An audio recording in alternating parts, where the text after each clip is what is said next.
Hello friends, I'm Chi. Hope you guys are doing well today. For the application of Italian citizenship, who could be exempted from presenting the B1 language certificate? Now, you would like to know, will you be in that category? Is it a necessity?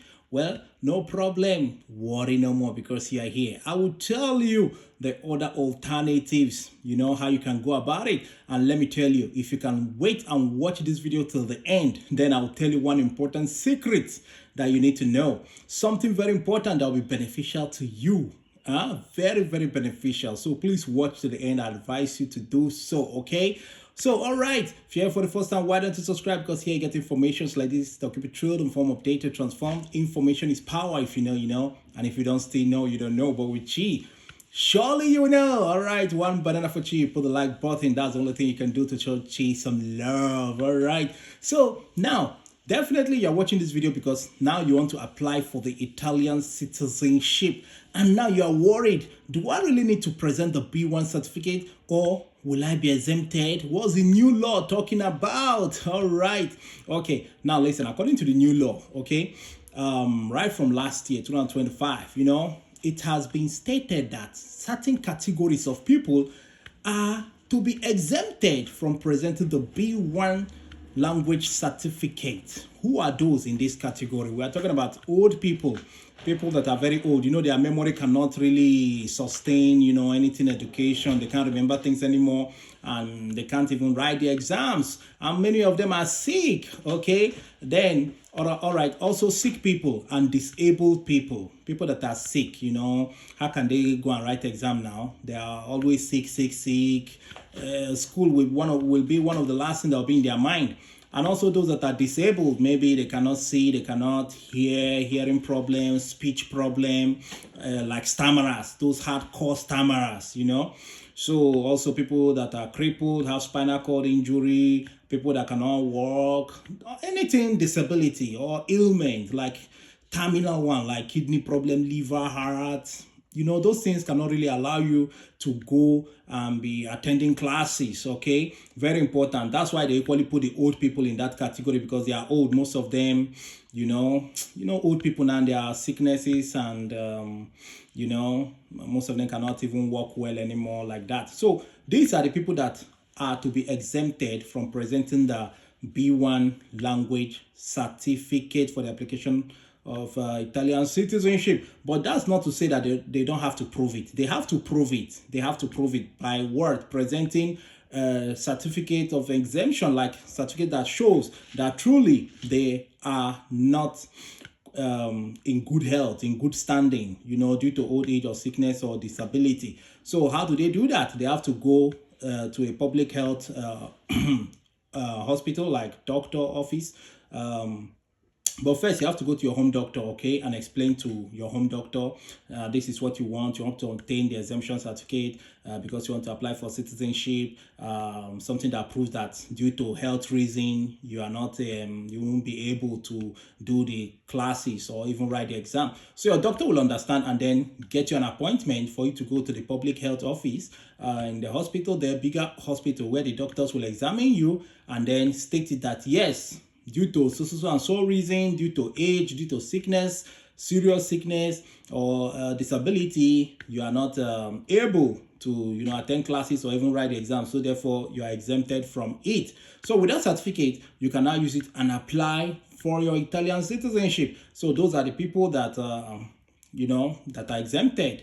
Okay, then if you're applying from any country where you are residing, fine, maybe you're not in Italy, you're somewhere else and you want to apply to the embassy there, then you have to also prove and get that certificate. Okay, but still, when you get the certificate from the country where you're residing over there, then you have to also translate it to Italian and legalize it in the Italian embassy. Then you can also use it and apply. Okay, so that is that. Okay, because also remember that they have to investigate every document you presented to make sure that yes, the document is authentic and truly you're having that problem as stated in the certificate, okay, that exempts you from presenting the B1 language certificate. All right, so guys, that is that. Those are the categories of people that are exempted.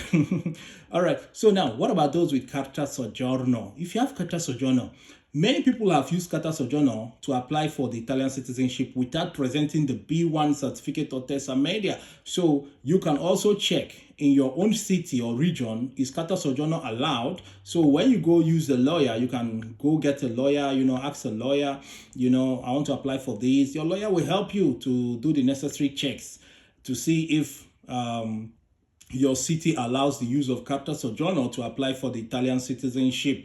By so doing, if it is possible, then you don't need to have the B1 certificate. That means you just have to have the hardware. With the hardware, you apply for Carta, then use the Carta to apply for citizenship.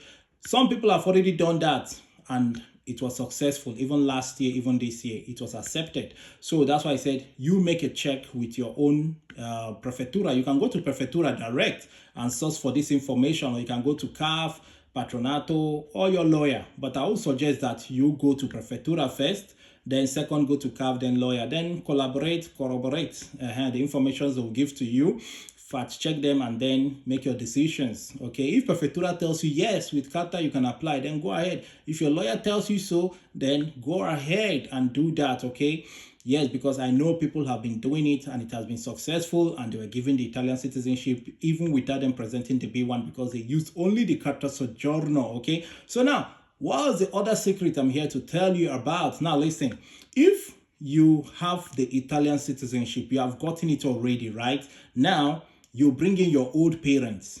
With Italian citizenship, you cannot just do family reunion and say you want to bring your brother, your sister. You can't do that. You can't. So what is the alternative? What is now that secret? So now you have gotten the Italian citizenship. You bring your parents through family reunion, right? They will be given like 5 years family member, 5 years permit like that. So now that they have gotten it, it means that after your parents reside here in Italy for whooping 5 years, then through you using your information, your working documents, your code, all those stuff, they can now use it and apply and get the Italian citizenship. Now, the deeper secret now is that once your parents now get the Italian citizenship, do you know what it means? It means that they can now bring their own children, which are your brothers and your sisters. You see, that's shortcut. So they can now bring your brothers and your sisters. And when they also come in, your brothers and sisters come in because your parents have applied for family reunion. You'll be wondering, but your parents are not working, right? How can they do that? Since they're your parents, they can use your code. They can use your every information about you and apply for it and apply for the family reunion. So when they bring in their own children, which are your brothers and sisters, those ones too will get Soggiorno. And then after 5 years or so, depending on your city where you live, I don't know the laws there, but I know that let's just keep it after 5 years, those ones too will be qualified to apply for the Italian citizenship. So you see, that's like using one stone to kill many birds. You see? So guys, try it out. So if you are curious and you are you're always worried, you want to bring your brothers and sisters abroad, in as much they have passed 18 years or they are adults, no problem, they can still come, But now that is the only way you can go about it. First of all, bring your mother if your mother is still alive. Bring your father if your father is still alive. You can bring the two of them if they are still alive, no problem. Just bring the one you love the most, or bring the both if you love them the most. So long as they will not come abroad and give you headache. So bring them. And then when they get the citizenship after 5 years, then they can bring the other ones, which are your brothers and sisters, because they themselves will be the one to apply for the family reunion. So that's the secret I'm here to expose to you. Many people have done that, and through that means they brought in all their family members, their brothers and sisters. And when their brothers and sisters now come in, they can equally come along with their own children. You see, it's making sense. That means your generation is now it's now here in Italy. Yes, they can bring their own children.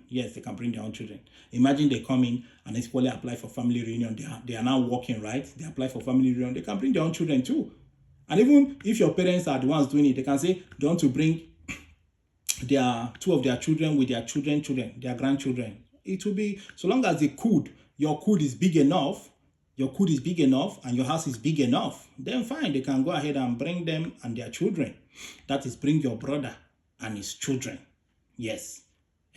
Like that. So when your brother comes in, he can bring his wife, or they bring your sister and her children. When she comes in, she can bring her husband too. Two family reunion. All right, guys, I'm out of here. I am Chi. One love, guys. Show me love, guys. Put like, share, and subscribe. Tell me your thoughts in the comment section. I'm out of here. Bye.